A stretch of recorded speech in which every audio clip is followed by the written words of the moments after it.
Karimnagar parliament అభ్యర్థి వెలిచాల రాజేంద్రరావుకు మద్దతుగా కరీంనగర్ జిల్లా మానకొండూరు నియోజకవర్గంలో శంకరపట్నం మండల కేంద్రంలో మంత్రి పొన్నం ప్రభాకర్, మానకొండూరు ఎమ్మెల్యే కవ్వంపల్లి సత్యనారాయణ ఎన్నికల ప్రచారం నిర్వహించారు. ఈ సందర్భంగా మంత్రి మాట్లాడుతూ, నేను ఎంపీగా ఉన్నప్పుడు శంకరపట్నంకి వందల సార్లు వచ్చానని, మేము రోడ్లు, భవనాలు నిర్మించాం అని గుర్తు చేశారు. అయితే నా తరువాత ఎంపీగా ఉన్న వినోద్ కుమార్, బండి సంజయ్ శంకరపట్నంకి ఏం చేశారో చెప్పాలని ప్రశ్నించారు. ఈ రోజు నామినేషన్ వేసేటప్పుడు గుజరాత్ ముఖ్యమంత్రిని పిలిపించుకుని రాజేందర్రావు ఎవరు అంటున్న బండి సంజయ్కి వాళ్ళ నాన్న ఒక ఎమ్మెల్యే, ఎమ్మెల్సీ, మార్క్ఫెడ్ చైర్మన్ గా చేశాడని తెలియదా అని దుయ్యబట్టారు. రేవంత్ రెడ్డి నాయకత్వంలో అసలైన ప్రజాపాలన అందిస్తున్నామని, దేశం ఐక్యంగా ఉండాలని రాహుల్ గాంధీ దేశమంతా తిరుగుతున్నాడని, మే 13న జరిగే ఎన్నికల్లో కాంగ్రెస్ పార్టీకి ఓటేసి రాజేందర్రావును గెలిపించారని ప్రజలకు మంత్రి పిలుపునిచ్చారు.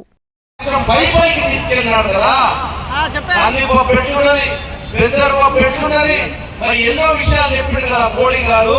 15 లక్షలకి అకౌంట్ వేస్తా, ధన్ అకౌంట్ తెరవమన్నాడు.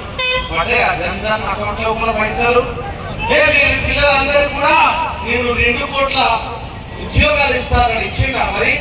మరి అదే విధంగా విదేశాల్లో మూలుగుతున్నటువంటి నల్లధనాన్ని పట్టుకొచ్చిందమ్మా.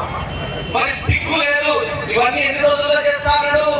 50 రోజుల్లో చేస్తా, నాకు 50 రోజుల టైం ఇవ్వండి.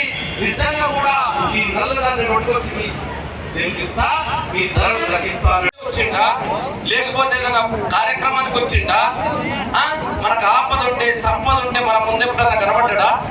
మనం హాస్పిటల్ పడితే కనబడ్డా? యాక్సిడెంట్ అయితే కనబడ్డా? మరి ఎందుకు రా తల్లి అని ఉంచుకొని?